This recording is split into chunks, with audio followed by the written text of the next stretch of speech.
जो अद्वैत आचार्य हैं, वो किसके भक्त, गोस्वामी भक्त के रूप में भगवान के अवतार। तो हमें समझना पड़ेगा कि अद्वैत आचार्य कौन है। हालांकि अद्वैत आचार्य के विषय में बहुत लंबी क्लास है, लेकिन आज चूंकि समय बहुत कम है तो हम बहुत संक्षिप्त में चर्चा करेंगे। अद्वैत आचार्य को नरसिंह शिला मिली थी, गौतमीय तंत्र में एक श्लोक मिला था, तुलसी दल मात्रेण जलस चुलुकेन वा विकृत स्वात्मानम भक्तिभ्यो भक्त वत्सला। उनको पता चला था कि अगर कोई तुलसी दल और जल, चुल्लू भर जल भी अर्पित कर दे तो कृष्ण अपने आप को बेच डालते हैं। तो वैसे तो भक्त वो महाविष्णु हैं, सृष्टिकर्ता। क्योंकि एक बार चैतन्य मंगल में कथा आती है, चैतन्य मंगल में पूछते हैं श्रीवास पंडित भगवान चैतन्य महाप्रभु से कि ये अद्वैत आचार्य आपके क्या श्रेष्ठ भक्त हैं। तो महाप्रभु 2 पंक्तियों में ही पूरा तत्व बता देते हैं, अद्वैत तत्व। महाप्रभु बोले कि हे नादान ब्राह्मण, गुस्से में आ गए महाप्रभु, कहने लगे हे नादान ब्राह्मण, पूरे भारतवर्ष में सबसे श्रेष्ठ भक्त मेरे बहुत सारे भक्त हैं, अर्जुन है, उद्धव है, बहुत सारे भक्त हैं, लेकिन अद्वैत उनमें सबसे महान है और अद्वैत भक्त नहीं है। हे नादान ब्राह्मण, वो सृष्टि करता है, महाविष्णु है, वो दयावश जीवों का उद्धार करने के लिए यहाँ आया। तो वास्तव में अद्वैत आचार्य कौन है? महाविष्णु हैं और भक्त के रूप में आए हैं, क्योंकि कृष्ण भी आ रहे हैं तो फिर उनके सारे डिवोटीज भी आते हैं। अगला प्यार 93। जब भी श्री कृष्ण इस धरा पर अवतार लेना चाहते हैं तो सर्वप्रथम वे अपने पूज्य गुरुजनों को अवतरित कराते हैं। हाँ, ये दूसरी चर्चा आ रही है। कृष्ण यदि पृथ्वी ते करे न अवतार, प्रथम में करे न गुरु वर्गेर संचार। तो भगवान जब आते हैं तो हम देखते हैं कृष्ण लीला में भी कितने सारे उनके जो माता है, पिता है, देवता है, सबको पहले से भेज देते हैं भगवान, चलो चलो। और बलराम जी को भी भेजते हैं, क्योंकि बलराम जी हल चला करके उस भूमि को उपजाऊ बनाते हैं और फिर कृष्ण आते हैं। तो इससे हमें क्या शिक्षा मिलती है? इस प्यार से हमें यह शिक्षा मिलती है, पहले हमें देवताओं के गुण विकसित करने चाहिए, तमोगुण, रजोगुण, सतोगुण तक आना चाहिए, अपने आप को सात्विक भाव में रखना चाहिए, तब गुरु देव हमें मिलेंगे सच्चे। जब हमारी निष्ठा होगी, देव दैव गुण होंगे, तो हमें सच्चे गुरु मिलेंगे। हम भगवान से प्रार्थना करनी चाहिए, हे प्रभु मुझे सच्चा गुरु मिलाइए। तब बलराम जी आते हैं और भूमि जी को उपजाऊ बनाते हैं और फिर कृष्ण अवतरित होते हैं। इस प्यार को पढ़ते हैं। अच्छा, ये हमने प्यार पढ़ लिया। तो 94, इस प्रकार सर्वप्रथम पृथ्वी पर सामान्य पुरुषों यथा उनके पिता माता तथा गुरु का जन्म होता है। पिता माता गुरु आदि जत मन्य गण, प्रथम करे न सब और पृथ्वी ते जन्म। तो जब भगवान आते हैं तो पहले कुछ अपने भक्तों में से चुनते हैं, किसी को पिता, किसी को माता, किसी को गुरु, और फिर कृष्ण आते हैं। तो हम देखते हैं जैसे सांदीपनि मुनि, तो चैतन्य लीला में केशव भारती, तो दीक्षा लेने आए थे, संन्यास दीक्षा महाप्रभु, लेकिन पहले महाप्रभु ने उनके कान में बताया कि मेरे हिसाब से ये मंत्र ठीक है, अर्थात दीक्षित किया, क्योंकि कान में जब मंत्र दिया जाता है तो दीक्षा दी जाती है, और फिर केशव भारती ने महाप्रभु को दीक्षा दी। तो सांदीपनि मुनि के ही इनकारनेशन माने जाते हैं केशव भारती। तो अब प्यार है हमारा आज का जो 95। माधव ईश्वरपुरी सचि जगन्नाथ, अद्वैताचार्य प्रकट है से साथ। माधवेंद्रपुरी, ईश्वरपुरी, श्रीमती सची माता तथा श्री जगन्नाथ मिश्र, ये सभी अद्वैत आचार्य के साथ साथ प्रकट हुए। तो सची माता और जगन्नाथ मिश्र के विषय में तो बताया भी जाता है। ये कौन है? नंद और यशोदा। तो पहले भगवान सबको भेज देते हैं ताकि वो ग्राउंड ऐसा बनाए, ऐसा एटमॉस्फेयर बनाए। जैसे भक्त लोग जब प्रभुपाद जी को बुलाते थे तो भक्त लोग क्या करते हैं? पहले कॉन्टैक्ट करते हैं, एडवर्टाइजमेंट करते हैं, ऐड, और फिर सब प्रबंध करते हैं, हॉल लेते हैं रेंट पे, और तब प्रभुपाद आकर के शिक्षा देते हैं। तो वही श्री कृष्ण करते हैं। तात्पर्य में हम देखेंगे श्रील प्रभुपाद क्या कहते हैं। श्रील प्रभुपाद की जय। जब भी भगवान अपने मानव रूप में अवतरित होते हैं तो वे उसके पूर्व अपने भक्तों को भेज देते हैं, जो उनके पिता, गुरु तथा संगियों के रूप में नाना प्रकार की भूमिका अदा करते हैं। ऐसे महापुरुष भगवान के अवतरण के पूर्व प्रकट होते हैं। श्री कृष्ण चैतन्य महाप्रभु के आविर्भाव के पूर्व उनके भक्त श्री माधवेंद्र पुरी, उनके गुरु ईश्वर पुरी, उनकी माता श्रीमती सची देवी तथा उनके पिता श्री जगन्नाथ मिश्र तथा श्री अद्वैत आचार्य प्रकट हो चुके थे। तो हम देखते हैं कि श्री चैतन्य लीला में, श्री कृष्ण लीला में, क्षमा कीजिए, एक कथा आती है, ये कथा आती है किसमें? गर्ग संहिता में। तो सारे देवता जाते हैं कृष्ण के पास और जाकर के पूछते हैं, प्रभु मैं आपकी लीला में क्या बनूंगा, मैं आपकी लीला में क्या बनूंगा। गोलोक खंड में एक कथा आती है, पहला ही चैप्टर है गर्ग संहिता का। तो उसमें बताया जाता है, भगवान कृष्ण बताते हैं, ब्रह्मा जी को कहते हैं कि तुम मेरे पुत्र बनोगे। तो वैसे भी मेरे पुत्र हो, कमलनाल से तुम्हारा जन्म होता है, तो यहाँ पर प्रद्युम्न के अंदर तुम्हारा जो अंश है वो प्रद्युम्न के अंदर चला जाएगा, तो मेरे पुत्र रूप में प्रकट होगे। और जैसे कि शिव जी भी पूछते हैं, प्रभु मैं आपकी लीला में क्या बनूंगा। तो बहुत लंबी सूची है महाभारत में, वो मैंने नोट्स में डाली है, लगभग 42 चरित्र के विषय में बताया गया कि कौन क्या बना। शिव जी के विषय में बताया गया है वो अश्वत्थामा के रूप में आए, और भी जैसे उमा देवी वो भी साथ में है। वो पूछ रहे, प्रभु मैं आपकी लीला में क्या बनूंगी। तो भगवान कृष्ण कहते, तो मेरी पत्नी बनोगी जामवंती। एक दिन शिव जी की उपस्थिति में तुमने मुझे पति के रूप में देखा था, तो तुम्हारी इच्छा पूरी की जाएगी। तो इस प्रकार से हम देखते हैं कि श्री भगवान जब इस संसार में आते हैं तो अपने भक्तों में से ही चुनते हैं, कौन सा भक्त कौन से भाव में स्थित है, कितना प्योर है, कितना उसका आकर्षण है मेरे प्रति। तो हम भक्तों को उत्सुक रहना चाहिए, हो सकता है अगला नंबर कृष्ण हमारा भी ले सकते हैं। तो हमें उतनी उत्सुकता के साथ, उतनी शुद्धता के साथ भक्ति करनी चाहिए, कृष्ण से प्रेम करना चाहिए। केवला भक्ति से कहते हैं। शुद्ध भाव से जब भक्ति की जाती है तो कृष्ण की दृष्टि में आ जाती है वो कैटेगरी कि इनमें से मुझे एक को चुनना है। लेकिन जब हम भक्ति करते नहीं, नहीं ये भी जरूरी है, ये भी जरूरी है, और संसार के ये कार्य भी जरूरी है, पूजा, लाभ, प्रतिष्ठा, जब ऐसी मिश्रित भक्ति की जाती है तो कृष्ण कहते हैं अभी इनको भाई थोड़ा समय लगेगा, इनको थोड़ा बाद में देखेंगे। तो आज के प्यार की चर्चा इतनी ही, और अब हम चर्चा करते हैं रुक्मिणी देवी आज आविर्भाव तिथि है। रुक्मिणी देवी के विषय में बहुत डिटेल में चर्चा मिलती है, तो इनके विषय में हम चर्चा करेंगे। हालांकि इनकी बैकग्राउंड से लेते हैं तो बहुत सुंदर चर्चा है। ये भागवत में कथा मिलती है इनकी। तो आज हम संसार के लोगों को अगर देखें तो किसी को पता नहीं होगा कि आज रुक्मिणी देवी का जन्मदिन है। सोचिए, द्वारका की महारानी, भगवान श्री कृष्ण की पट रानी, उनका जन्मदिन है आज। तो हम कितने भाग्यवान हैं, प्रभुपाद जी को थैंक्स करना चाहिए कि आज हमें पता है कि आज रुक्मिणी देवी का जन्मदिन है। इनका जन्म कहाँ हुआ था? इनके जन्म से ही शुरुआत करते हैं, क्योंकि आज बर्थडे है इनका। विदर्भ की राजधानी कुंडिनपुर में इनका जन्म हुआ था, कुंडिनपुर।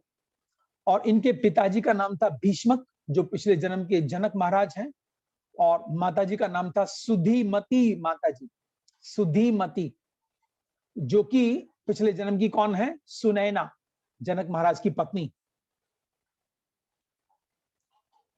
ये जो कुंडिनपुर स्थान है, इसका महत्व चर्चा करते हैं कि यहां पर क्यों अवतरित हुई, क्योंकि कुंडिनपुर एक बहुत ही विशेष स्थान है। यहां पर देखिए जन्म हुआ था, दशरथ की माता का जन्म कुंडिनपुर में हुआ था। दशरथ महाराज की माता अर्थात भगवान रामचंद्र जी की दादी जी का नाम हमें पता होना चाहिए, उनका नाम था इंदुमती। भगीरथ जिन्होंने गंगा जी को प्रकट कराया था, उनकी माता का भी यही जन्म हुआ था, केशिनी। अगस्त ऋषि की पत्नी लोपामुद्रा, इनका भी जन्म यही कुंडिनपुर में हुआ था। और नल राजा, आप महाभारत में एक बहुत बड़ी कथा आती है नल और दमयंती की। नल राजा की पत्नी दमयंती का भी यही जन्म हुआ था, वो भी विदर्भ देश की राजकुमारी थी। तो यहाँ पर 4 सतियों का जन्म स्थान है। और अम्बरीश ऋषि के पुत्र कौंडे ऋषि ने यहाँ कठोर तप किया था, उन्हीं के नाम पर इस स्थान का नाम क्या पड़ गया था? कुंडिनपुर, कौंडे ऋषि। तो वशिष्ठ ऋषि ने भी यहाँ पर तपस्या की थी, इसलिए इस स्थान को एक वशिष्ठा नाम भी कहा जाता है।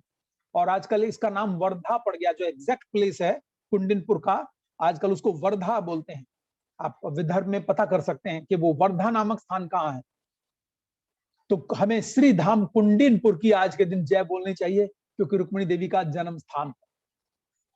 यहाँ पास में ही अमरावती, जहां रुक्मिणी द्वारकाधीश मंदिर है, और लॉस एंजलिस में प्रभुपाद जी ने मंदिर बनाया, लॉस एंजलिस में रुक्मिणी द्वारकाधीश मंदिर, और हमारे दिल्ली में भी जहां से हम लोग जुड़े हैं रुक्मिणी द्वारकाधीश मंदिर है। द्वारका वैकुंठ के अंदर श्रीमती रुक्मिणी देवी भगवान की सनातन पत्नी। हमें यह नहीं सोचना चाहिए कि रुक्मिणी देवी ने ऐसा कौन सी तपस्या की, जैसे कई बार भक्त लोग गाते हैं। देखिए, ये गाना ठीक नहीं है। मैंने कई मंदिरों में कुछ पुजारियों को गाते हुए सुना है, राधे बड़ भागनी कौन तपस्या की, तीन लोक के स्वामी तेरे अधीन। नहीं, राधा रानी ने कोई तपस्या नहीं की। राधा कृष्ण एक आत्मा दुहि देह धरी। राधा और कृष्ण तो एक आत्मा है, दो देह वो इसलिए रखते हैं ताकि रसास्वादन करने के लिए।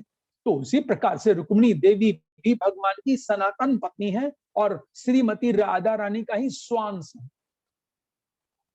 जैसे दुर्गा देवी भी किनकी विस्तार है? राधा रानी के विस्तार। कहाँ है इसका प्रमाण? ब्रह्म संहिता में मिलता है।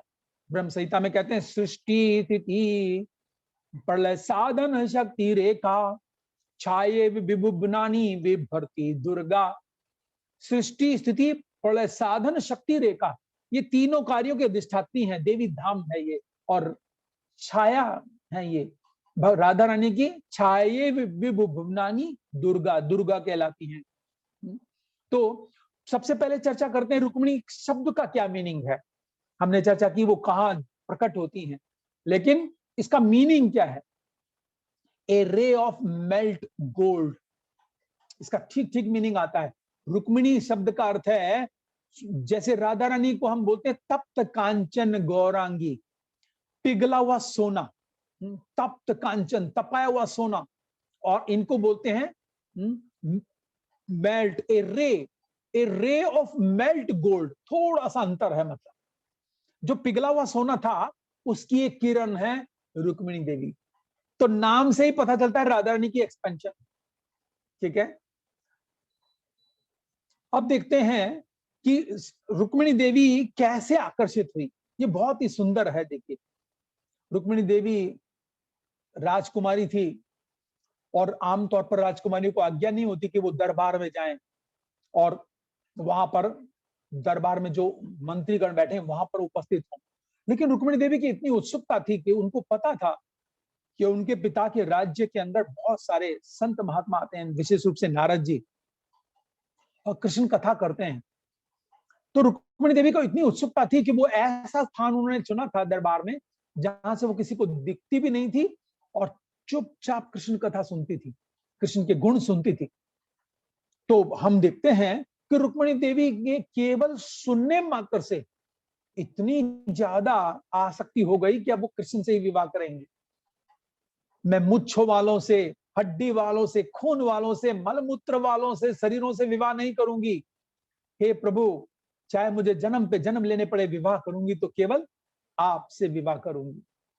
इतनी आसक्ति हो गई। सोचिए, ये श्रवणम जो प्रक्रिया है कितनी है। अगर ध्यानपूर्वक श्रवण किया जाए, तो श्रवण के बाद मनन किया जाए और इसको ग्रहण भी किया जाए, तो ये कितनी अवस्था तक ले जा सकता है। ऐसे हम एक और घटना देखते हैं कृष्ण लीला में, जिन्होंने कृष्ण को कभी देखा नहीं, केवल सुना, और कितनी आसक्त हो गई, घर बार परिवार छोड़ दिया। यज्ञ पत्नियां, ब्राह्मणों की जो पत्नियां थी, उनके पास खाली मालिनी आती थी। मालिनी आती थी फूल बेचने वाली, मालिनी का मतलब फूल बेचने वाली आती थी वृंदावन से, और उन ब्राह्मण पत्नियों को कृष्ण की सुंदरता, कृष्ण के गुणों का गान करके सुनाती थी, और उनको बड़ी रुचि हो गई थी। तो हमें इससे पता चलता है कि शुरू शुरू में हमें हो सकता है दिक्कत हो, लेकिन हमें कृष्ण के गुणों को सुनना चाहिए, कृष्ण के नाम को सुनना चाहिए। कई बार भक्त लोग कहते हैं प्रभु जी नाम जप करते समय नींद आती है, या नाम जप करते समय उतना भाव नहीं हो पाता। देखिए नाम को जब हम सुनते हैं ना तो सब कुछ हो जाएगा। हमें प्रयास करना चाहिए कि हम नाम को सुनने का प्रयास करें। लेकिन रुक्मिणी देवी से हम ये गुण सीख सकते हैं। रुक्मिणी देवी के गुण अगर हम ढूंढे तो एक स्थान में 26 गुण बताए गए हैं। इतने चर्चा करेंगे तो उनकी लीलाएं रह जाएंगी, लेकिन मैं पढ़ के सुनाता हूं कौन कौन से गुण है रुक्मिणी देवी के। रुचिर आननम, उनका मुखमंडल बहुत ही सुंदर है। और झिझकना, वो शाइनेस है, वो बहुत ज्यादा उनका स्वभाव ऐसा नहीं है कि एकदम फ्रैंक हो जाएं, बहुत झिझकती हैं। सती, बुद्धिमान और औदार्य, सुलक्षणा, सुशीला, आदर्श पत्नी, आदि लक्ष्मी। आप जानते हो जिस समय सत्यभामा ने ये कहा था कि कृष्ण को बेच दिया था नारद जी के हाथ में, क्योंकि नारद जी ने कुछ ऐसा उनको बताया कि आप बेच दो, कुछ ऐसा करो तो फिर आपको और कृपा मिलेगी। लेकिन जब नारद जी ने खरीद लिया उन्हें और नारद जी ले गए कृष्ण को, तो सत्यभामा बाद में बहुत परेशान हुई कि नहीं नहीं मुझे वापस लौटाओ कृष्ण को। तो उन्होंने कहा था कृष्ण के बराबर का गोल्ड जितना द्वारका में वो दो तो मैं आपके कृष्ण को लौटा दूंगा। तो सत्यभामा ने जितना भी सोना था वो सब एक तराजू में रखा था। वो बहुत प्रसिद्ध घटना है। और कृष्ण एक पलड़े में बैठे थे और कृष्ण का पलड़ा नीचे झुका रहा, सारा सोना धन सब कम पड़ा। तब रुक्मिणी देवी आई तो रुक्मिणी देवी ने क्या कहा था, एक तुलसी का पत्ता रखा और कृष्ण उड़ गए। तो रुक्मिणी देवी सिखाती है कि वो भक्ति के नियमों से कृष्ण को जीता जा सकता है। कृष्ण को सौंदर्य से, धन से, इनसे नहीं आकर्षित किया जा सकता। क्या बहुत फेमस व्यक्ति हैं तो आपसे कृष्ण आकर्षित हो जाएंगे? नहीं, कृष्ण आपसे आकर्षित होंगे केवल और केवल भक्ति से, ना सुंदरता से, ना यश से, ना धन से, ना बल से, ना ज्ञान से। कृष्ण ज्ञान से आकर्षित नहीं होते हैं, भक्ति से आकर्षित होते हैं।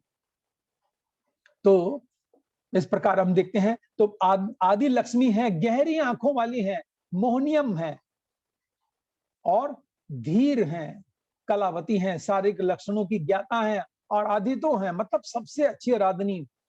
रुक्मिणी देवी का एक नाम राधा रानी भी है, देखिए, और राधा रानी का एक नाम रुक्मिणी देवी भी है। पूर्णतः समर्पित हैं, सुस्मिता, बिंबा फल अधर अर्थात लाल होठों वाली, श्यामा।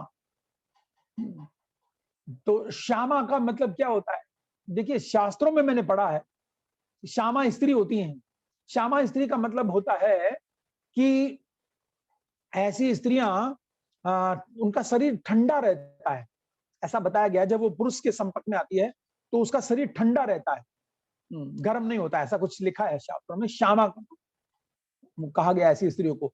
हंसने वाली और सुमध्यमा, गोविंद जित, गुणाश्रय, गुणों का भंडार और मृदु भाषी। तो ये कुछ गुण हैं, 26 गुण बताए गए हैं श्रीमती रुक्मिणी देवी के विषय में।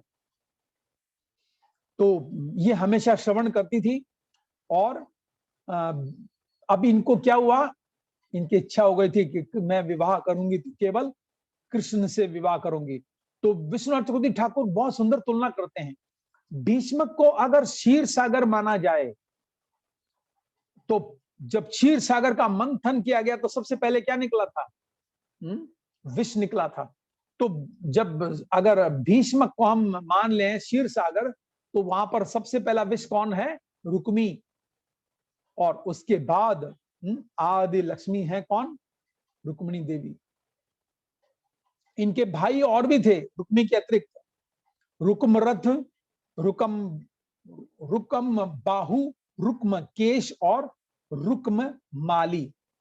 इनके 4 भाई और थे रुक्मी के अतिरिक्त। तो रुक्मी जो है बद्ध जीव का प्रतिनिधि है और भगवान श्री कृष्ण ने यहां पर एक बदला चुकाया था। जो पिछले जन्म में सीता का हरण किया था रावण ने, और भगवान ने कहा कि बेटा मेरी पत्नी को हरण किया था, अब की बार क्या करूंगा?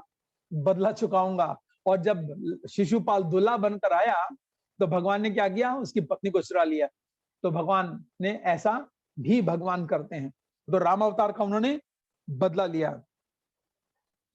फिर देखते हैं कि रुक्मिणी देवी ने भगवान तक पहुंचने के लिए क्या किया, इससे हम साथ साथ शिक्षा भी लेंगे। देखिए, रुक्मिणी देवी ने एक भक्त को चुना, एक ब्राह्मण को चुना और उसे अपना पत्र दिया, और वो ब्राह्मण भगवान श्री कृष्ण के पास उनका वो 7 श्लोकों वाला, जिसे प्रेम पत्र कहा गया है, पहला प्रेम पत्र, वो लेकर गए। तो इससे क्या शिक्षा मिली? अगर हमें कृष्ण तक पहुंचना है, अपना कृष्ण तक संदेश दे पहुंचाना है, तो हमें ब्राह्मणों का अर्थात भक्तों का संग लेना पड़ेगा, भक्तों की सहायता लेनी पड़ेगी। हम डायरेक्ट, जैसे कि हम दही चढ़ा उत्सव में देखते हैं, नित्यानंद प्रभु रघुनाथ दास गोस्वामी कहते हैं, तुम चोर हो, तुम मेरा माल चुराने आए हो, क्योंकि मेरी संपत्ति है श्री चैतन्य महाप्रभु, और तुम डायरेक्ट चुराना चाहते हो जबकि मेरी संपत्ति है।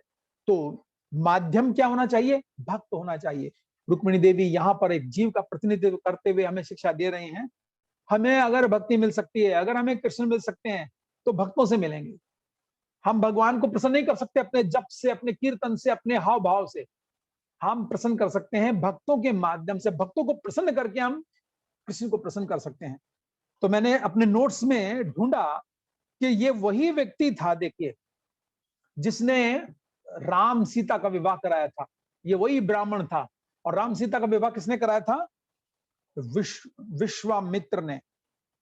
विश्वामित्र ने विवाह कराया था।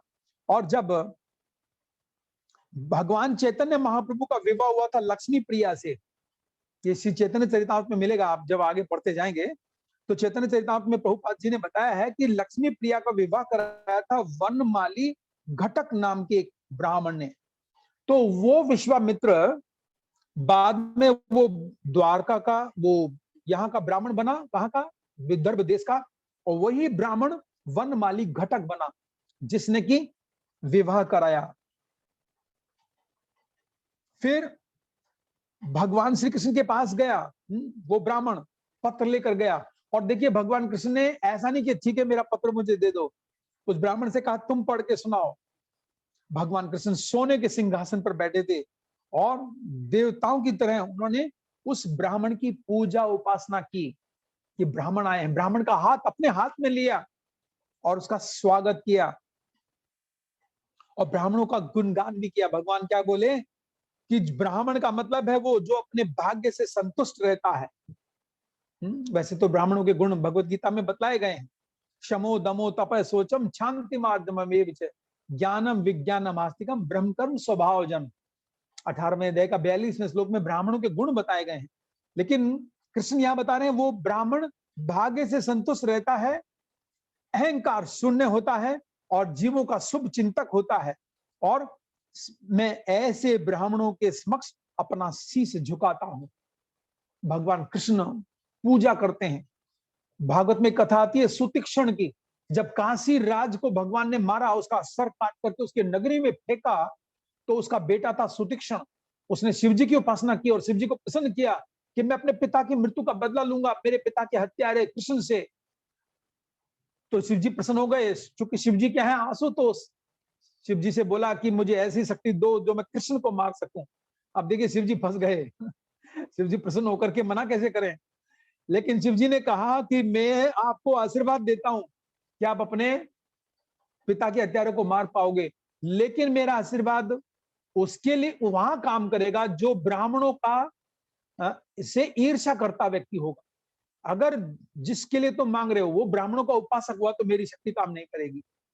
तो हुआ क्या? सुतीक्ष ने कहा ठीक है प्रभु दे दो, और वो शक्ति उसको मिली और उसने वो शक्ति छोड़ी। द्वारका में गई वो शक्ति और भगवान का सुदर्शन चक्र आया और उस शक्ति के सामने आया तो वो शक्ति वापस भागी, क्योंकि कृष्ण क्या है? नमो ब्रह्मण्य देवाय गो ब्राह्मण हिताय च जगत हिताय कृष्णाय गोविंदाय नमो नमः। अर्थात जब हम ब्राह्मणों के भक्त होते हैं, भक्तों के भक्त होते हैं, तो ये नेगेटिव पावर्स भी अटैक नहीं कर पाएंगी। इतना बड़ा कृष्ण प्रेम मिलने का मूल साधन तो यही है। शुद्ध भक्त चरणा रेणु भक्त अनुकूल प्रेम लतिकार मूल। यस, प्रेम का जो कृष्ण प्रेम का जो मूल है वो भक्त सेवा है, शुद्ध भक्त।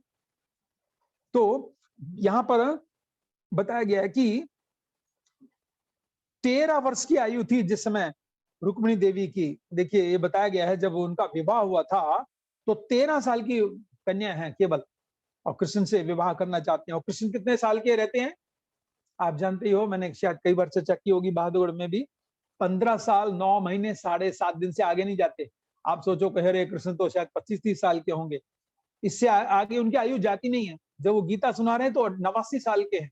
वैसे भगवान कृष्ण इस संसार में 125 वर्ष रुके, लेकिन दिखने में वो 125 साल के भी कैसे थे, 15 साल 9 महीने और 7.5 दिन के।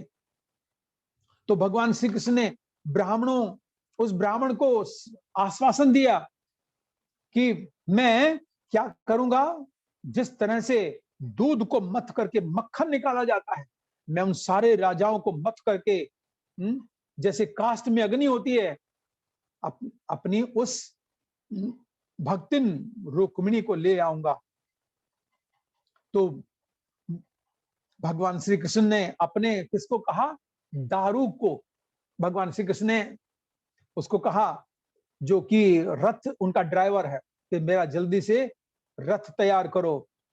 और भगवान श्री कृष्ण वहां पहुंच गए जहां पर रुक्मिणी देवी थी। और रुक्मिणी देवी बहुत परेशान है, रुक्मिणी देवी बहुत चिंतित है कि कृष्ण आए नहीं, अभी तक आए नहीं, और क्या मुझसे ब्रह्मा जी रूठ गए हैं, क्या मुझसे विष्णु शिव जी रूठ गए हैं, क्या गौरी रूठ गई हैं।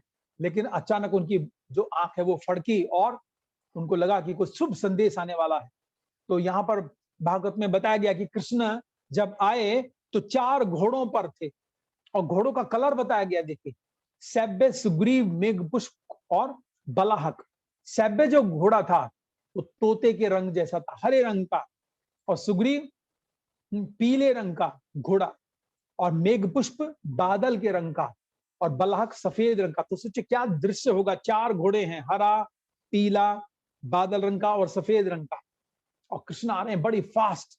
और जब वहां पर पहुंचे तो जानते कितना समय लगा कृष्ण को पहुंचने में, केवल 1 रात्रि का समय था। कहां द्वारका है और कहां विदर्भ देश है। देखिए वहां कृष्ण पहुंच गए, और जब विदर्भ के लोगों ने देखा, कृष्ण का दर्शन किया और रुक्मिणी देवी का दर्शन किया, जो कि रुक्मिणी देवी ने कहा था, हे कृष्ण मैं कहाँ मिलूंगी, जहां गौरी की पूजा हो रही होगी। गौरी मंदिर है, वहां पर एक रीति है कि जो दुल्हन है उसको वहां पूजा के लिए लाया जाता है। तो जब विदर्भ वासियों ने देखा रुक्मिणी देवी को, तो रुक्मिणी देवी को देख करके उन्होंने प्रार्थना की, हे प्रभु हमने 100 जन्मों में भी जितने भी पुण्य किए हों, हमारे सारे पुण्य इस रुक्मिणी को मिल जाएं, और इसका विवाह किससे हो, कृष्ण से हो। बहुत ही सुंदर। आंखों की अंजुलि से कम सुख का मधु का पान किया। मतलब उन्होंने जब रुक्मिणी देवी को देखा तो उनकी आंखों को ऐसा लगा जैसे शहद पी रहे हो, क्योंकि रुक्मिणी देवी बहुत सुंदर थी। और अब इस कथा में क्या हुआ, जब रुक्मिणी देवी ने एक बार अपने केस ऊपर उठाए तो जितने भी सैनिक घोड़े पर खड़े थे और जो सुरक्षा कर रहे थे रुक्मिणी देवी के, जैसे रुक्मिणी देवी की सुंदरता को उन्होंने देखा वो मूर्छित होकर गिर पड़े। मूर्छित होकर, कौन कौन राजा थे वहां पर, शाल्व, जरासंध, दंतवक्र, शिशुपाल, विदुरथ, पौंड्रक। शिशुपाल लेकर आया था। क्यों लेकर आए थे, क्योंकि उनको डर था कि कहीं कृष्ण यहां से आकर के ना ले जाए। लेकिन बाई भुजा फड़क रही थी रुक्मिणी देवी की, और जब ब्राह्मण से कहने लगी, हे ब्राह्मण मेरे पास अभी देने को कुछ नहीं है, लेकिन मैं आपको इस समय क्या दे सकती हूँ, आपको केवल प्रणाम कर सकती हूँ। सोचिए रुक्मिणी देवी महारानी जो कि राजकुमारी हैं, तो उनके पास कुछ नहीं है, खाली प्रणाम किया उस भक्त को। तो कितना महान, कितना कैसा दृश्य है ये, कि भक्ति कभी भी बेकार नहीं जाती है। चाहे आप कितनी भी भक्ति करो, थोड़ी भी भक्ति करेंगे तो भी भगवान ऋणी हो जाते हैं, उसको कभी भी काटते नहीं है। अर्थात इस जन्म में 2%, अगले जन्म में 15%, नहीं तो मार्क्स कट जाते हैं इस भौतिक संसार में तो। लेकिन भगवान के धाम में ऐसा नहीं है। भगवान के धाम में जब रुक्मिणी देवी अंग रक्षकों से रक्षित अंबिका के मंदिर में आई, सब हथियार लिए खड़े थे, और वो केवल चरणों का ध्यान कर रही थी। बाएं हाथ के नाखूनों से जब उन्होंने केश राशि हटाई तो सारे अंगरक्ष क्या हो गए, मूर्छित हो गए कृष्ण की, रुक्मिणी देवी की सुंदरता को देखकर, और सारे गिर पड़े उनकी सुंदरता को देख करके। और भगवान कृष्ण तुरंत रथ लेकर आए, और भगवान कृष्ण ने क्या किया, रुक्मिणी देवी को उठाया, उनका हाथ पकड़ा, अपने रथ में बिठाया और शीघ्र दौड़ पड़े। बोलिए रुक्मिणी द्वारकाधीश भगवान की जय।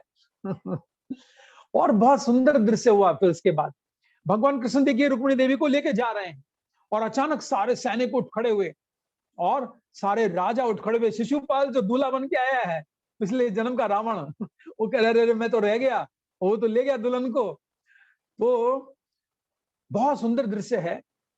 रुक्मी ने कहा, सबने अटैक कर दिया, सबने हथियार चला दिए, और रुक्मिणी देवी घबरा गई, क्योंकि वो देख रही है कि कृष्ण तो अकेले हैं, और इनका तो कितने सारे राजा हैं, कितनी सारी सेनाएं हैं, ये तो कृष्ण को हरा देंगे। लेकिन बलराम जी को पता चला था कृष्ण चले गए हैं, तो बलराम जी भी सेना लेके वहां आ गए थे। और देखिए कृष्ण यहाँ पर क्या बोल रहे हैं। कृष्ण बोल रहे हैं, ध्यान से सुनेगा, ये पूरी कथा का मूल सेंटेंस है। कृष्ण ने रुक्मिणी देवी को कहा, हे रुक्मिणी तुम चिंता मत करो, तुम्हारी सेना अभी दुश्मन सेना को हरा देगी। इससे क्या शिक्षा मिलती है? इससे ये शिक्षा मिलती है, अभी अभी रुक्मिणी देवी का हाथ पकड़ करके कृष्ण ने अपने रथ में बिठाया है, और कृष्ण कह रहे हैं तुम्हारी सेना। अर्थात जब हम भक्ति करते हैं, जब हमें कृष्ण अपना लेते हैं, तो क्या होता है, कृष्ण अपना सब कुछ हमें दे देते हैं। कृष्ण ने तुरंत इस बात को बोल दिया, क्या बोल दिया, कि तुम्हारी सेना हरा देगी उनको। इसलिए हम कई बार भक्तों के मुख से निकलता भी है, कृष्ण बलराम हमारा मंदिर है, हमारा मंदिर है, बिल्कुल। और सब पूरे संसार में जितने भी इस्कॉन मंदिर हैं, भक्तों के अंदर ये भाव आता है, ये हमारा मंदिर है। अर्थात जो कुछ कृष्ण का है वो भक्तों का हो जाता है। प्रभुपाद जी से एक बार अमेरिका में कहा गया कि आप स्वामी जी हैं, आप भक्त हैं, आप कार में क्यों चलते हैं, आपको नीचे पैदल चलना चाहिए। तो प्रभुपाद जी ने क्या उत्तर दिया, अरे मैं उन लक्ष्मीपति भगवान श्री कृष्ण का भक्त हूं, ये तो तुम शुक्र मानो कि मैं टीन की गाड़ी में चलता हूं, मेरे लिए तो कोई आध्यात्मिक जगत का होना चाहिए, ऐसा प्रोडक्ट का होना चाहिए, ये तो शुक्र मानो मैंने ये तुम्हारा स्वीकार किया है। और तुम लोग एयरपोर्ट पर चेक करते हो, जबकि श्री कृष्ण की नगरी द्वारका में ऐसा नहीं था।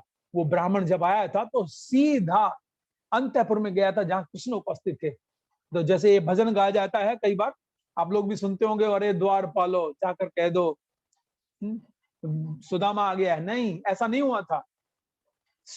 भगवान श्री कृष्ण की आज्ञा थी कि कोई भी ब्राह्मण आए, कैसी भी ड्रेस में आए, वो मेरे सीधे अंतःपुर में आ सकता है। तो प्रभुपाद जी ने कहा, ये तो तुम शुक्र मानो मैं तुम्हारा ये स्वीकार करता हूं, मेरे लिए तो आध्यात्मिक जगत के विमान होने चाहिए। तो हम देखते हैं कि भगवान श्री कृष्ण के जो भाई हैं बलराम जी, उन्होंने आक्रमण किया, लेकिन रुक्मी जो था उसने पीछा नहीं छोड़ा, और वो उस सेना से बच करके जहां कृष्ण जा रहे थे उनके पीछा किया।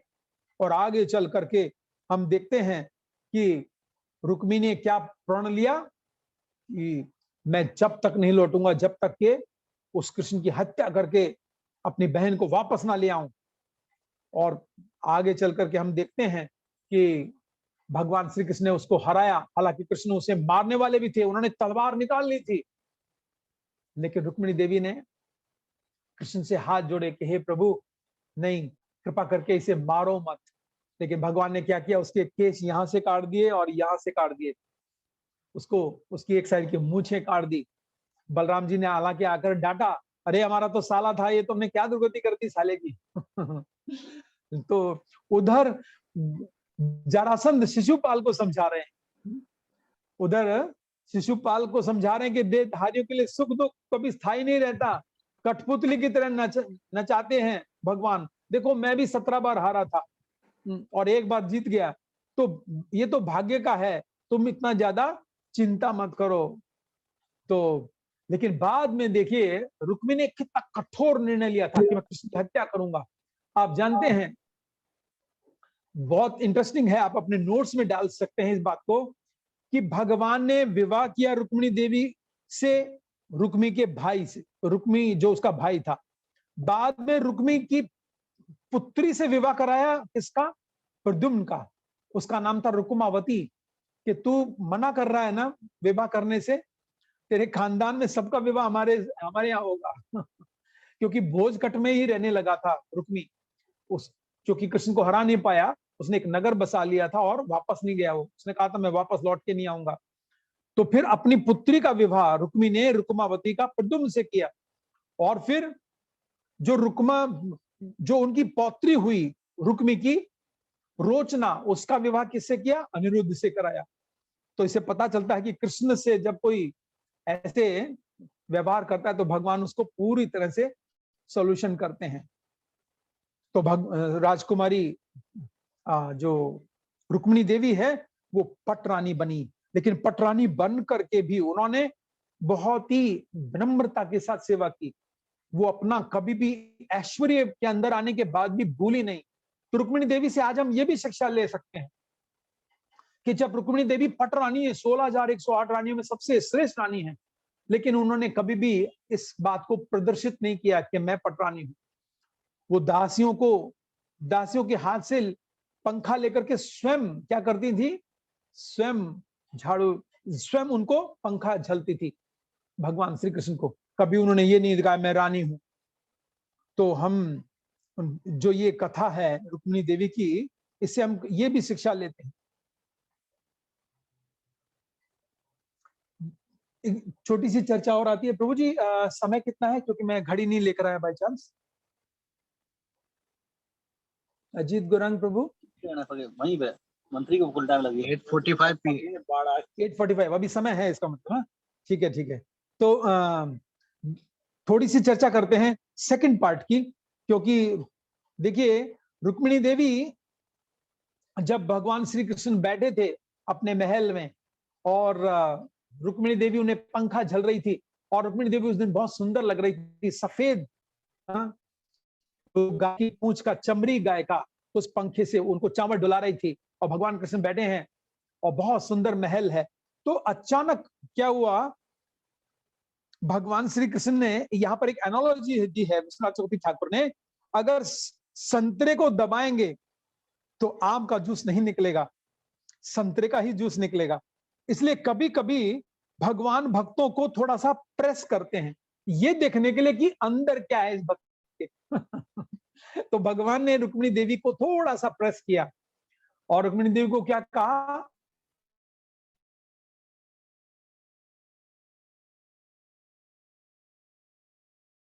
तो रुक्मिणी देवी क्या किया? मुझे चुन लिया, मेरे पास तो ना तो धन था न जमीन थी, यहां आकर के मैं बाहर रुका, और तुम्हारे लिए तो बड़े बड़े राजा तुमसे विवाह करना चाहते थे, अगर तुम चाहो तो अभी भी उनसे विवाह कर सकती हो, अभी भी कुछ बिगड़ा नहीं है।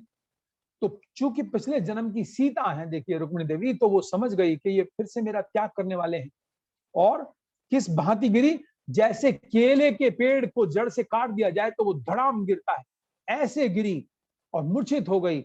लेकिन भगवान श्री कृष्ण ने चतुर्भुज रूप प्रकट करके उनको रोका, और अपनी वो जो संजीवनी चितवन है वो डाल करके फिर से रुक्मिणी देवी को होश में लाए।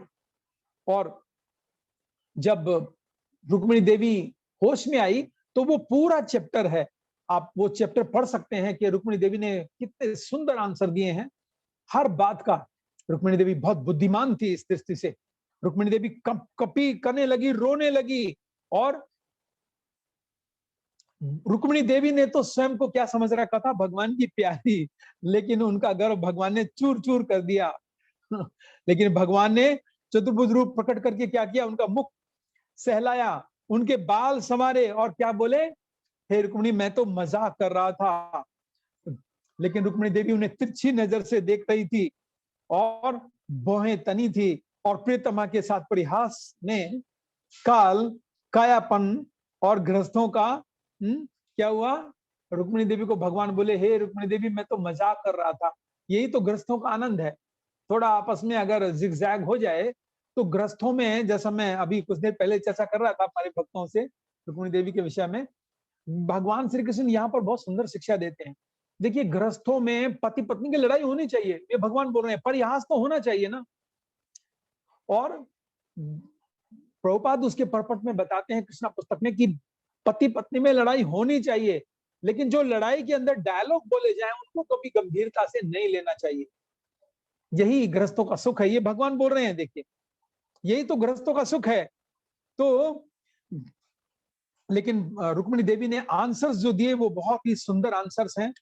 क्या बोले, आपने जिन राजाओं का नाम लिया है जिन्होंने आपकी महिमा का श्रवण नहीं किया, वे ऐसी स्त्रियों के पति बने।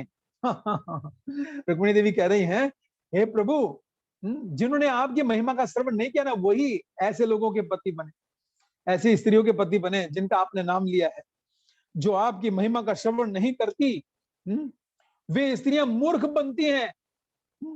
वे ही चमड़ी, मूछ, नाखून, बाल, रो ढके मांस, अस्थि के आदि शरीर से विवाह करें। भगवान श्री कृष्ण लेकिन बोले, भगवान श्री कृष्ण ने कहा कि हे रुक्मिणी देवी, वास्तव में मैं तुम्हारा ऋणी हूं। क्योंकि भगवान श्री कृष्ण किस लिए बोल रहे हैं? क्योंकि कृष्ण जानते हैं कि उन्होंने उनके भाई को इतना लज्जित किया, लेकिन रुक्मिणी देवी ने आ नहीं किया। तो भगवान कह रहे हैं कि हे रुक्मिणी, मैं तुम्हारा क्या हूं? ऋणी हूं इस बात के लिए। तो हमें रुक्मिणी देवी से आज के दिन ये शिक्षा लेनी है। जैसा मैंने कहा कि जो फूल बेचने वाली जो मालिनियां हैं, उन्होंने भी श्रवण किया था, उनसे श्रवण किया था ब्राह्मण पत्नियों ने। तो कृष्ण के प्रति कितने ज्यादा उनकी आसक्ति हो गई थी। जब ग्वाल बाल के रूप साथ कृष्ण जब वहां गोचारण के लिए गए थे और उन्होंने संदेश भिजवाया था कि हम भूखे हैं, कृष्ण बलराम भोजन दे दो, तो ब्राह्मणों ने मना कर दिया था। लेकिन ब्राह्मण पत्नियों के पास भेजा कृष्ण ने कि जाओ, वो मेरे विषय में श्रवण करती हैं। तो हमारी जो आसक्ति है वो कृष्ण में, आज के दिन रुक्मिणी देवी से हमें ये उनके चरणों में विनती करनी चाहिए कि जिस प्रकार से आपने श्रवण किया, वर्ण किया, जैसे जैव धर्म के अंदर भक्तिविनोद ठाकुर बताते हैं श्रवण की 5 दशाओं के विषय में। भक्तिविनोद ठाकुर कहते हैं कि पहले श्रवण करना चाहिए, फिर मनन करना चाहिए, फिर वर्ण करना चाहिए, जैसे स्वयंवर वर्ण करना चाहिए, फिर ग्रहण करना चाहिए, मतलब उसको अप्लाई भी करना चाहिए, और फिर वो दशा आपकी संपत्ति दशा बन जाएगी। ये 5 दशाएं बताई उन्होंने, श्रवण दशा, मनन दशा, वर्ण दशा, ग्रहण दशा और संपत्ति दशा। फिर आपकी प्रॉपर्टी बन जाएगी। जब आप सुने तो उसको ग्रहण भी करना चाहिए। ग्रहण का मतलब अप्लाई भी करना चाहिए उसको अपने जीवन, यानी खाली सुना, मनन किया और फिर फॉरगेट नहीं। तो रुक्मिणी देवी से हमें ये शिक्षा लेनी है कि भक्ति की जो शुरुआत होती है वो श्रवणम से होती है। रुक्मिणी देवी ने श्रवण किया और तब उन्होंने क्या निर्णय बनाया, वे ही एकमात्र मेरे जीवन के लक्ष्य हैं। तो आज अगर हम रुक्मिणी देवी से ये प्रार्थना करेंगे तो रुक्मिणी देवी निश्चित रूप से हमें रिटर्न गिफ्ट देंगी। और क्या देंगी? कृष्ण प्रेम प्रदान करेंगी हमें। रुक्मिणी देवी को सबसे ज्यादा क्या प्रिय है? उन्हें फूल प्रिय है रुक्मिणी देवी को। तो रुक्मिणी देवी को भगवान ने इसलिए क्या दिया था? पारिजात का फूल दिया था। रुक्मिणी देवी को फूल बहुत पसंद थे, इसलिए भगवान ने उन्हें पारिजात का फूल लेकर आए। तो आज हमें भी क्या करना चाहिए?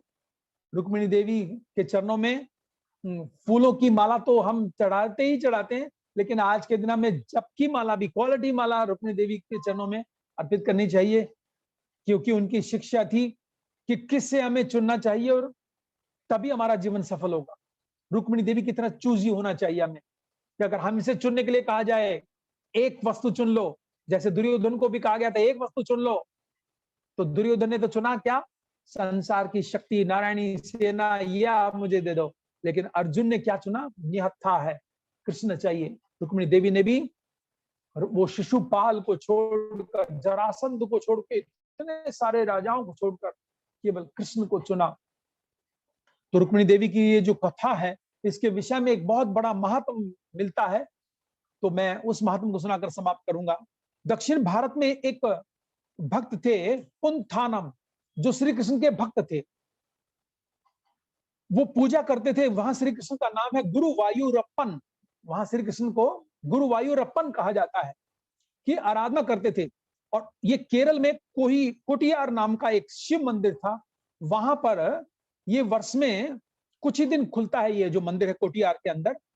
एक बार पवित्र तीर्थ में स्नान कर शिव जी की इन्होंने पूजा की, और उनके सामने भागवत का पाठ करते थे बैठकर। शिव जी का मंदिर था, लेकिन कृष्ण के भक्त थे, तो भागवत सुनाते थे शिव जी को भी। अब जब भागवत पाठ करते करते वो यहां पहुंचे, जो रुक्मिणी देवी का जो चरित्र आता है, तो वो बुक मार्क लगा देते थे वहां पर, कि चलो कल आगे इससे आगे पढ़ेंगे। लेकिन जब पुंथानम भागवत को पढ़ते थे, तो अगले दिन जब उन्होंने बुक मार्क आकर के देखा कि ये पाठ तो मैंने कल पढ़ लिया था, उससे अगला पाठ पढ़ेंगे, लेकिन शिवजी क्या करते थे, उस बुक मार्क को पीछे लगा देते थे, और फिर कहते थे अरे अरे ये पाठ तो मैंने कल पढ़ लिया था। तो फिर बाद में सोचते कि कोई बात नहीं, चलो अब मैंने बुक मार्क नहीं किया, तो आज इस पाठ को फिर से पढ़ लेता हूँ, आज इसको फिर पढ़ लेता हूँ। ये कौन सा लेसन था? 10वें स्कंद का 60वां अध्याय। और इस तरह से अगला दिन आता, फिर शिव जी उसको पीछे कर देते, फिर अगला दिन आता, फिर शिव जी उसको पीछा कर देते। तो न जाने सैकड़ों लोग, हजारों लोगों ने इसको पाठ किया और सुना इस अध्याय को। अब हुआ क्या, तेजी से वो एक दिन क्या करने लगे कि जाने लगे कि चलो अब ये पाठ से तो आगे कथा जाती नहीं है, तो मैं चलता हूं, पता नहीं इस मंदिर में ऐसा क्या है। तो वो लौट कर आए, कहने लगे मैं अपनी भागवत को भी उठा लाता हूं वहां से। उनके मन में ऐसा भाव आया। अचानक जब वो उस मंदिर में प्रवेश कर रहे थे, ये भागवत, इस रुक्मिणी और भगवान श्री कृष्ण का परिहास, इस अध्याय का महत्व सुना गया है। उसमें बताया गया है कि जब पुंथानम अंदर आए और उन्होंने उस खिड़की से देखा, तो शिवजी और पार्वती वहां साक्षात उपस्थित थे। और क्या चर्चा चल रही थी वहां पर? चर्चा चल रही थी, मंदिर तो बाहर से बंद था, भागवत का पाठ चल रहा था, और ताले के छित्र से उन्होंने देखा कि शिवजी पाठ कर रहे हैं माता पार्वती से, और माता पार्वती अश्रुपूरित नेत्रों से श्रवण कर रही हैं इस कथा को। कौन सी कथा को? रुक्मिणी और भगवान श्री कृष्ण के बीच परिहास। तो शिवजी ने पार्वती से पूछा कि मैंने जो पाठ किया, अब पुंथानम तो चला गया है, अब वो पता नहीं आएगा कि नहीं आएगा, वो दुखी हो गया था हमारे बुक मार्क चेंज करने से। तो तुम्हें कैसा लगा ये पाठ, मैंने जो पाठ पढ़ा? तो पार्वती देवी ने क्या उत्तर दिया? हे महादेव, पढ़ा तो आपने भी अच्छा है, लेकिन पुंथानम जैसा नहीं। पुंथानम जब इस कथा को सुनाता है रुक्मिणी परिहास की, तो बहुत रसास्वादन होता है मुझे। तो पुंथानम ने जोर जोर से हरिनाम का उच्चारण शुरू कर दिया, और शिवजी और उमा पार्वती, अचानक जब उन्होंने देखा कि मेरे नाम का कीर्तन पुंथानम वापस आ गया, कर रहा है बाहर, मंदिर के बाहर सब लोग देख रहे हैं, तो शिवजी और पार्वती वहां से अदृश्य हो गए। तो ये पाठ जो है, ये जो रुक्मिणी देवी का और भगवान श्री कृष्ण के बीच में जो परिहास का जो शिक्षा है, ये जो पाठ है, इस पाठ से हम सारी शिक्षाओं को ले सकते हैं। श्रवणम की शिक्षा ले सकते हैं। हमारे पास कुछ ऐश्वर्य आ जाए तो हम ह्यूमिलिटी कैसी होनी चाहिए, रुक्मिणी देवी से ले सकते हैं। रुक्मिणी देवी खुद स्वयं अपने हाथों से सेवा करती हैं भगवान की। तो भक्तों को भी यही भाव रखना चाहिए, उन्हें पूजा लाभ प्रतिष्ठा से आकर्षित नहीं होना चाहिए, और रुक्मिणी देवी से प्रार्थना करनी चाहिए कि जिस प्रकार से आपने भगवान श्री कृष्ण को जीत लिया था अपने व्यवहार से, तो उसका एक अपने भक्ति सागर से, अपने भक्ति समुद्र से एक बूंद हमें दे दीजिए, ताकि हम भी श्री कृष्ण को प्रसन्न कर पाए अपनी इस सेवा के माध्यम से। हरे कृष्णा। तो किसी भक्त का कोई प्रश्न है या कोई चर्चा, तो आपका स्वागत है।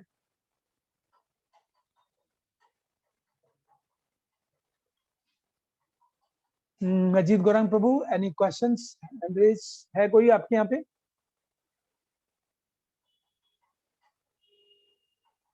नहीं तो हम यहाँ पर कंक्लूड कर सकते हैं।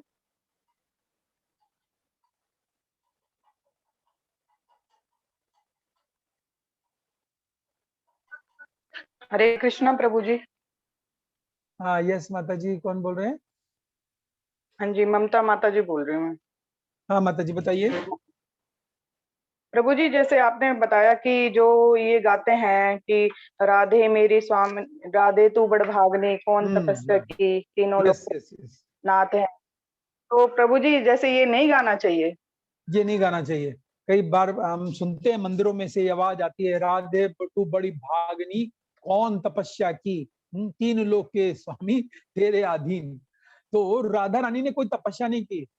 राधा रानी कौन है, हमें माता जी ये समझना चाहिए ना, तत्व में जाना चाहिए, राधा तत्व में जाना चाहिए। तो राधा तत्व क्या हाँ है? जी, श्रील भक्ति विनोद ठाकुर इस श्लोक को बहुत हाईलाइट करते हैं कि राधा कृष्ण एक आत्मा दुई देह धरी, मतलब एक आत्मा से दो शरीर बने हैं, अलग अलग नहीं है राधा रानी। कई बार लोग ये भी प्रश्न पूछते हैं, अरे राधा रानी से विवाह क्यों नहीं किया, भगवान कृष्ण ने रुक्मिणी देवी से विवाह कर लिया, वहां द्वारका चले गए, और राधा रानी जिसने प्रेम किया था उनसे विवाह नहीं किया, बड़े निष्ठुर हैं। क्या हम अपनी ही आत्मा से अपने शरीर से विवाह कर सकते हैं क्या? उसके लिए कोई दूसरा व्यक्ति चाहिए ना माता जी। हाँ जैसे जी, आजकल मोबाइल में आता है कि एक मोबाइल में दो सिम आती हैं, तो हाँ ऐसे जी, ही एक आत्मा है और दो शरीर। तो शरीर। और भक्तिविनोद ठाकुर तो ये बोलते हैं इसलिए कि कृष्ण राधा विरहित कृष्ण नाही मानी, कि जो राधा से अगर दूर कृष्ण हो जाए तो मैं कृष्ण को भी नहीं मानूंगा। तो गौड़ीय वैष्णव भक्त हैं, राधा रानी को प्रेम मानते हैं। तो ये जो कह रहे हैं कि कौन कौन तपस्या की, कोई तपस्या नहीं की राधा रानी। राधा तो रानी तो प्रभु जी जैसे लाल गोविंद जी की हम कथा सुनते हैं तो फिर यस, हाँ वो उनमें बोलते तो, हैं ऐसा, हाँ वो जी, ऐसा बोलते हैं, और उनको जो सुनते हैं वो लोग भी ऐसा बोलते हैं।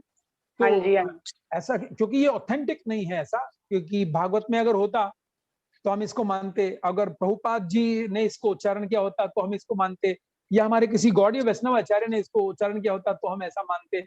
ठीक है, तो माता जी हाँ जी हमें गौड़ीय प्रभु जी, वैष्णवों को उन्हीं के ही मुख से सुना था तो हम भी फिर बोलते थे, तो इस वजह से। नहीं, ये हमें नहीं बोलना चाहिए। ठीक है प्रभु जी। हमें राधा तत्व मानना चाहिए कि राधा रानी कृष्ण है, स्वयं कृष्ण है, यानी स्त्री रूप में कृष्ण जो है राधा कहलाते हैं, हाँ और जी, पुरुष रूप में कृष्ण कहलाते हैं। ठीक है, हाँ जी, हाँ जी, ठीक है प्रभु जी, धन्यवाद हरे प्रभु जी। हरे कृष्णा। तो और किसी भक्त का कोई प्रश्न है?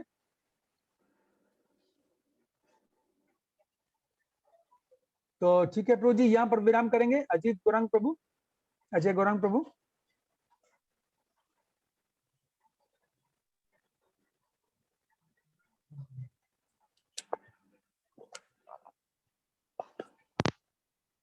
हरे कृष्णा।